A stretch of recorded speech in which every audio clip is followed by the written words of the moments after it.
2, 1. Assalamualaikum warahmatullahi wabarakatuh. Perkenalkan, kami dari kelompok 3 yang beranggotakan Angga Fajar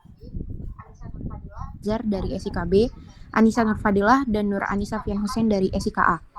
Di sini kami akan mendemonstrasikan hasil kerja kami untuk memenuhi tugas akhir Pemweb dan PBO dengan tugas membuat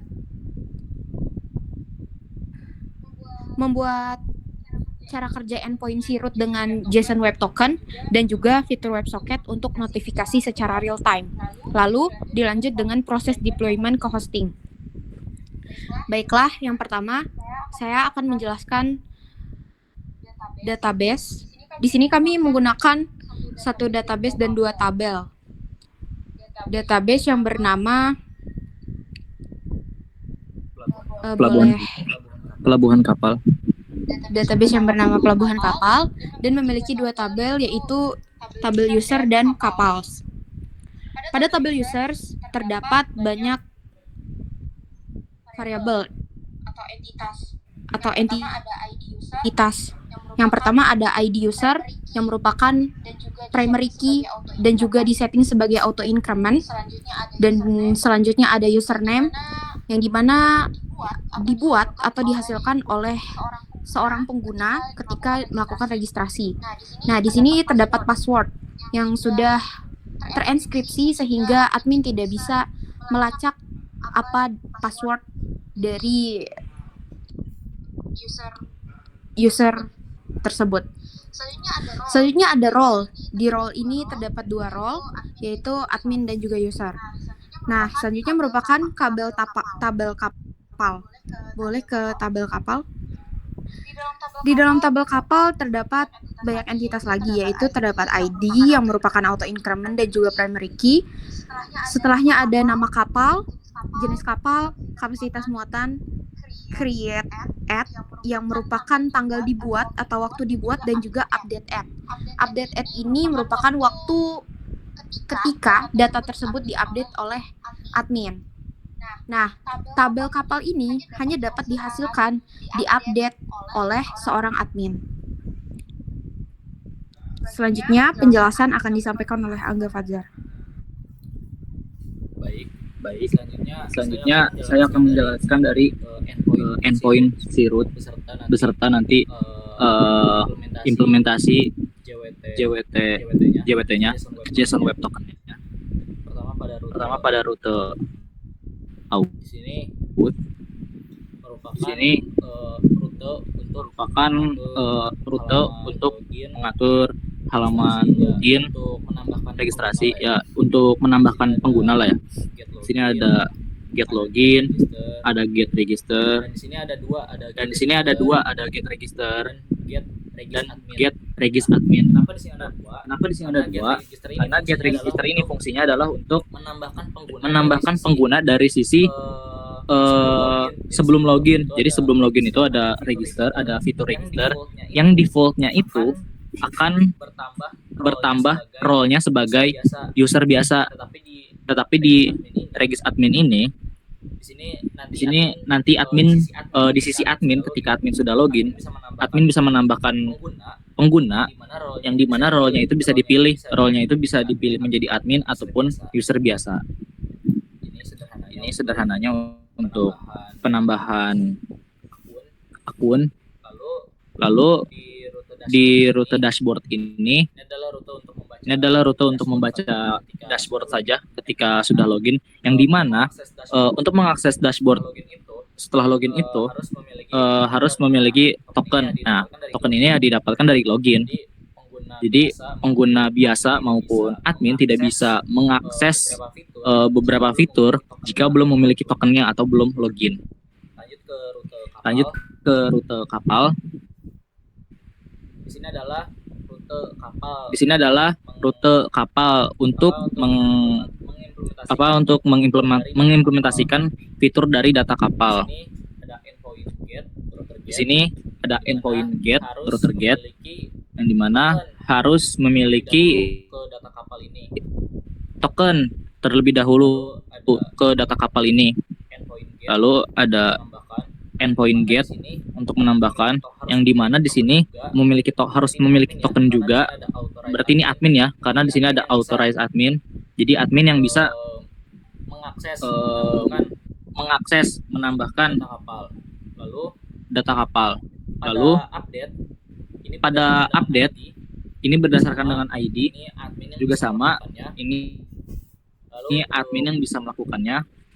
Lalu untuk router postnya ini adalah untuk menambah kapal dengan metode post. Ini juga admin yang melakukan. Lalu untuk mengupdate-nya dengan metode put itu juga admin yang melakukan. Lalu untuk delete juga dengan metode delete berdasarkan ID itu juga dari sisi admin yang melakukan, ada authorized adminnya. Langsung saja untuk pengimplementasian.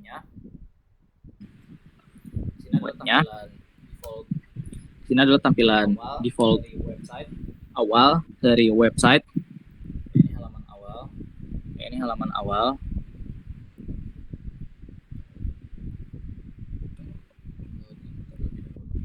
Loading terlebih dahulu. Oke. Seperti yang sudah dikatakan, pengguna biasa maupun admin tidak bisa mengakses fitur data kapal. Di sini ada 3 fitur. Salah satunya ada data kapal, yang dimana jika ini diakses sebelum login,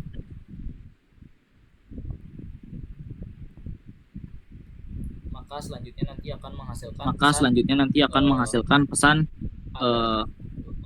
alert untuk login terlebih dahulu. Jadi yang tadi saya sudah bilang juga, di sini ada register sebelum login, yang dimana ini adalah defaultnya sebagai pengguna biasa. Jika ditambahkan, kita tambahkan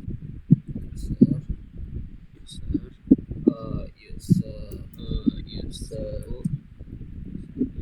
sini passwordnya contoh 123 dilihat dari database-nya. Ya, sudah bertambah user biasa dan sudah terenkripsi passwordnya, dan secara default akan bertambah role-nya sebagai user. Lalu kita login 123 login.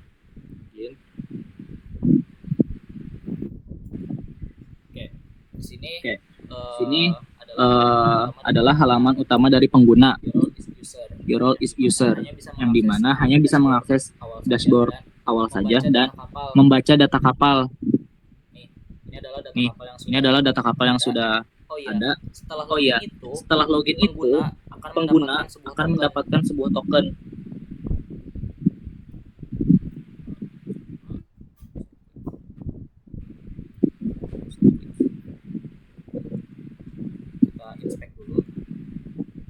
Kita inspect dulu.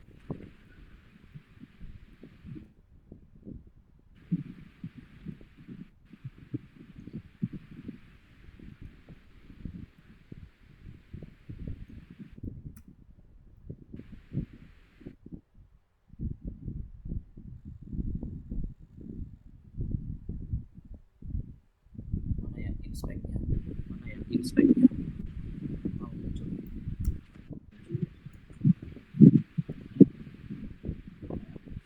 Sudah muncul inspect-nya.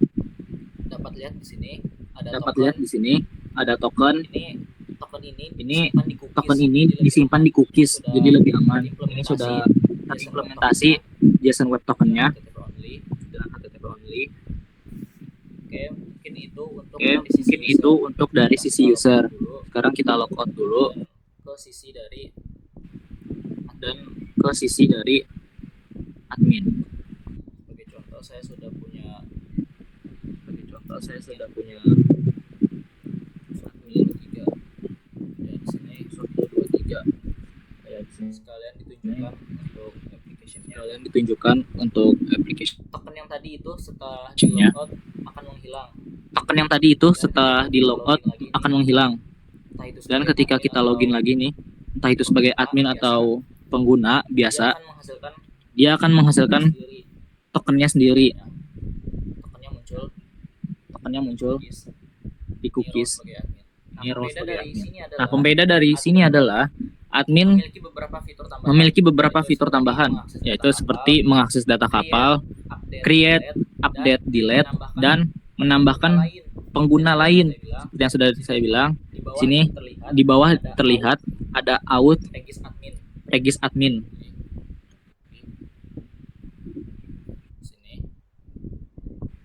Sini. Nah, di sini admin bisa menambahkan pengguna lain entah itu menjadi admin ataupun menjadi user. Mungkin untuk penjelasan dari implementasi endpoint root dan implementasi JWT cukup. Mungkin selanjutnya penjelasan dari WebSocket sebagai notifikasi real time-nya. Selanjutnya kita masuk ke fitur WebSocket untuk melihat implementasi token. Itu bisa dilihat implementasi token ya. Itu bisa dilihat terdapat tokennya. Jika misal ini lockout, tokennya hilang. Selanjutnya, karena tokennya sudah ada, lalu bisa mengakses data kapal. Lalu kita akan melakukan tambah kapal. Ini sekaligus untuk melihat WebSocket-nya. Oke. Nah, pada konsol terlihat WebSocket connection established. Nah, kita coba mulai dari nama kapal, jenis kapal, dan juga kapasitas muatannya, yaitu harus bernilai positif. Oke. Kita klik simpan, lalu akan muncul alert.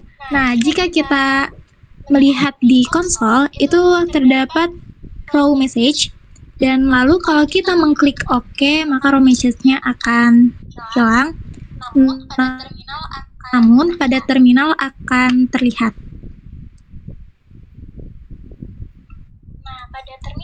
Nah, pada terminal akan terlihat di situ ada broadcast payload event data change. Kembali. Udah cuma itu doang kan ya? Oke. Cukup Ica, boleh dilanjut ya. Selanjutnya adalah pendeployan dari website ini. Website ini dideploy melalui port lokal yang berada di Visual Studio Code. Dan ini sudah diakses melalui publik, dan linknya adalah sebagai berikut.